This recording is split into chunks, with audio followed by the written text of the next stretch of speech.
The year was 1952. Katrina Müller, a brilliant 28-year-old German aviation engineer, stood at the Munich airfield, her breath forming white clouds in the icy December air. She adjusted her leather flight jacket and stared at the massive cargo plane before her, the Eisvogel, Icebird. "Fräulein Müller, are you certain about this?" asked Captain Hans Weber, his weathered face etched with concern. Katrina's sharp blue eyes didn't waver. "The weather instruments are malfunctioning across Europe. Someone needs to investigate these strange readings in the upper atmosphere. I designed half the equipment on this plane. I'm going." The Eisvogel was scheduled to fly from Munich to Stockholm, carrying medical supplies and scientific equipment. But Katrina had a secret mission: to investigate mysterious radar signatures appearing at 30,000 feet. Signatures that vanished as quickly as they appeared. At 1400 hours, the plane took off, carrying Katrina, Captain Weber, co-pilot Friedrich, and 2 crew members. The sky was a pale winter blue, deceptively calm. 2 hours into the flight, as they crossed over the Norwegian mountains, everything changed. "Captain, the temperature, it's dropping impossibly fast." Friedrich's voice cracked with panic. Katrina rushed to her instruments. Outside temperature, -70 degrees Celsius. Impossible at this altitude. Then she saw it. Hovering in the clouds ahead was another plane, a massive, silvery aircraft unlike anything she'd ever seen. Its design was wrong, too advanced, with swept wings and no visible propellers. "What in God's name is that?" Weber whispered. Before anyone could answer, a blinding white light engulfed the Eisvogel. The engines died, the radio filled with static, and then silence. Complete. Frozen. Silence. When Katrina opened her eyes, everything had changed. The cockpit was covered in a thin layer of frost. The crew sat frozen, not dead, but impossibly still, like statues trapped in time. "Captain? Friedrich?" Her voice echoed strangely. She looked outside and her blood turned to ice. The Eisvogel was still flying, but the world below was wrong. The clouds weren't moving. A bird hung suspended in midair outside the window, wings spread, completely motionless. The sun sat fixed in the sky, neither rising nor setting. Time had stopped. No, not stopped. She could still move, still breathe, but everything else existed in a gray, frozen moment. Then she heard it. A voice on the dead radio, speaking in perfect German. "Katrina Müller, do not be afraid. You are in the Zwischenzeit, the between time." Her hands trembled as she grabbed the radio. "Who are you? What have you done to my crew?" "They are safe." Paused. "You alone can move because you are necessary. Look to your left window." Katrina turned. The mysterious silver plane flew alongside them, and through its window she saw a figure. A woman, dressed in a flight suit of unfamiliar design, with the same determined eyes Katrina saw in her own mirror each morning. The woman raised her hand in greeting, and Katrina realized she was looking at herself, an older version, at least 40 years older. "Listen carefully, younger me. I don't have much time." The older Katrina's voice crackled through the radio, weary but strong. "In 3 days, your plane will be ordered to transport a secret cargo, a prototype nuclear device. You'll be told it's scientific equipment. The Soviets will shoot you down over the Baltic Sea. Everyone will die.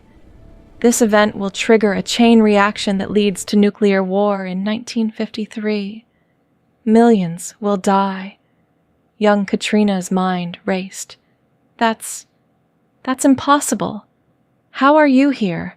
How is any of this? The plane you see is from the year 2024. I've spent my entire life building it, creating the technology to break through time itself, to reach this moment, to save our crew, to save the world. But the between time only allows minutes, and I'm almost out. The frost on the windows began to crack. The frozen bird outside twitched slightly. When you wake, refuse the mission. Go public with everything you know about the secret weapons program.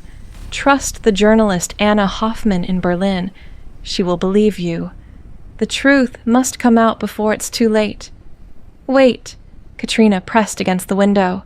How do I know this is real? How do I know I'm not going mad? The older Katrina smiled, a sad, knowing smile. In your left boot, you hide Mother's golden locket, the one Father gave her in 1920. You've never told anyone. You touch it before every flight for luck. Tears froze on young Katrina's cheeks. Live the life I couldn't, Katrina. Fall in love. The war took so much from us. Don't let it take your future too. And remember, the sky belongs to those brave enough to defend it. The light intensified. The silver plane began to fade like morning mist. Goodbye, my younger self. Fly true. Katrina gasped, awake to chaos. Rena! Katrina! Can you hear me? Captain Weber was shaking her shoulders. The cockpit was normal again. The crew moved and breathed. The engines hummed steadily. Outside, clouds drifted naturally across a moving sky. Captain, what happened? She touched her face. The tears were real. You tell me. Weber looked shaken. One moment we were flying normally, the next, static, electromagnetic interference. Everything went haywire for exactly 47 seconds. Then it all just stopped. You collapsed. 47 seconds.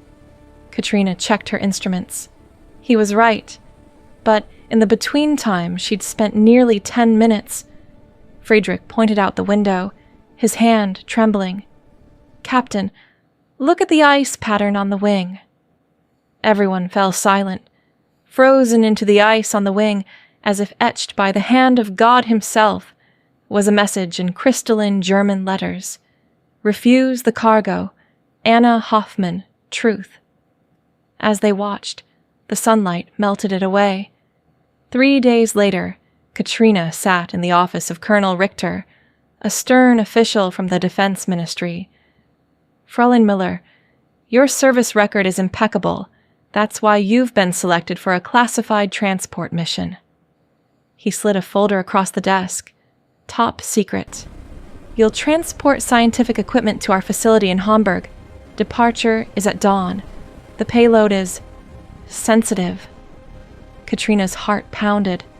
This was it, the moment her older self had warned her about. She thought of the frozen sky, the impossible plane, the woman she would become if she made the wrong choice. No. Colonel Richter blinked. Excuse me? No, Colonel. I refuse. Katrina stood, her voice steady despite her shaking hands. I know what's in those crates. I know what you're really transporting, and I know what will happen if that cargo reaches its destination. The colonel's face went red. You're out of your mind. You'll be court-martialed for this. Perhaps, Katrina said, walking to the door. But I'd rather face a military court than live in a world reduced to ashes. That night, Katrina found Anna Hoffman in a smoky Berlin cafe, exactly where her older self said she'd be, a sharp-eyed journalist known for exposing government corruption. You're insane, Anna said after hearing the story. Ghost planes? Time travel? You sound like a science fiction novel. Then explain this. Katrina laid out photographs, documents she'd secretly copied from the Eisvogel's manifest records, proof of the illegal weapons program. Anna's cigarette burned, forgotten, in her fingers as she read. Mein Gott, if this is real, it's real, and if we don't expose it, many people will die. Anna looked up, her eyes blazing with the fire of truth. You'll lose everything. Your career, your reputation. They'll call you a traitor. Katrina touched the locket hidden in her boot. Her mother's locket, her good luck charm. My older self spent her entire life building a time machine to prevent a war. The least I can do is risk my career. Anna stubbed out her cigarette. Then, we'd better write one hell of a story. The article hit the newspapers like a bomb. Secret weapons program risks European peace. German engineer exposes illegal nuclear transport. Katrina was arrested within hours. The trial was swift, public, and brutal. She was accused of treason, espionage, fabricating evidence. But Anna Hoffman was relentless. Every day, new articles appeared. Other journalists picked up the story. Scientists came forward. Political pressure mounted. In her cell, Katrina stared through the barred window at the sky and wondered if she'd made the right choice. Then, on the 7th day, her cell door opened. "You're free to go," the guard said, looking stunned. Outside, Anna waited with a newspaper. Weapons program cancelled. International investigation launched. Engineer Miller cleared of all charges. "You did it," Anna whispered. "The program's been shut down. The device will never be transported. You changed everything." Katrina looked up at the clear blue sky, tears streaming down her face. Had she changed time? Or had her older self succeeded? Perhaps it didn't matter. Perhaps time was more circular than linear. A frozen sky where past and future touched. 20 years passed. Katrina never flew the Eisvogel again.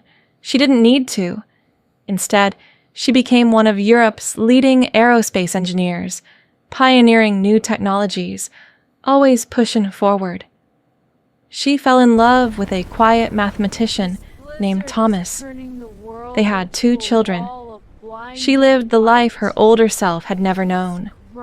But she never stopped working on the theory, the mathematics of time, the physics of the between time.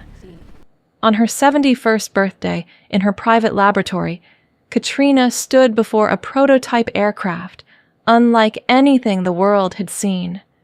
Swept wings, advanced propulsion, temporal navigation systems. Her granddaughter, also named Katrina, looked up at the silver plane in awe. "Will it really work, Oma?" The old woman smiled, touching the golden locket she still wore after all these years. "There's only one way to find out." The year was 2024. Dr. Katrina Miller, now 100 years old but still sharp as a blade, prepared for her final flight. "You don't have to do this," Thomas said, his own hands frail with age. "You've proven everything already." "No, my love, I've proven the theory. But I haven't closed the loop." She kissed him gently. "I'll be back. I've always come back."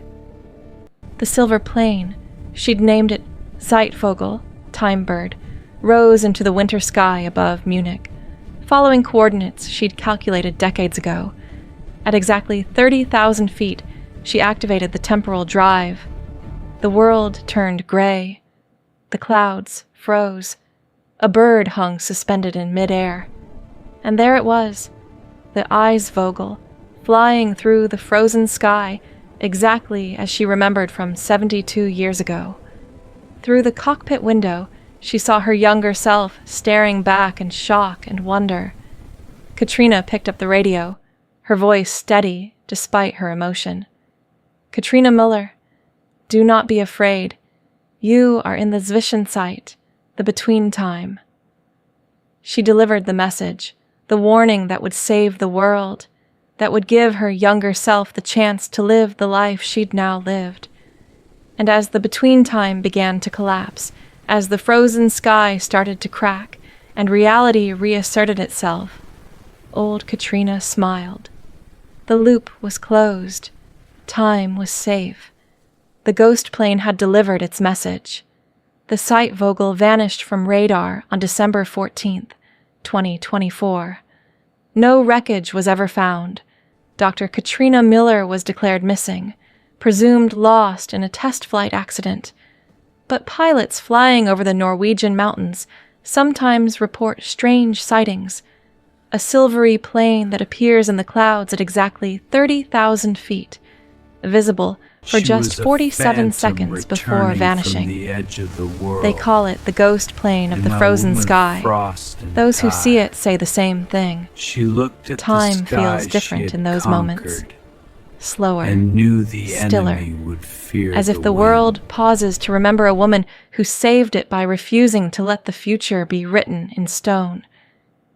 In Munich, a statue stands at the airfield. Katrina Müller, looking up at the sky with determined eyes, her hand touching a golden locket. The plaque reads, "She flew through time itself to save tomorrow. The sky belongs to those brave enough to defend it. And on winter nights, when the frost forms strange patterns on airplane windows, some swear they can see words appearing in the ice. Fly true. Keep flying, keep dreaming, keep believing in the impossible." Your mystery storyteller. Author's note for my dear listener. Katrina's story reminds us that the future isn't fixed. It's made by the choices we make today. And sometimes the bravest thing we can do is refuse to follow orders and speak the truth, no matter the cost.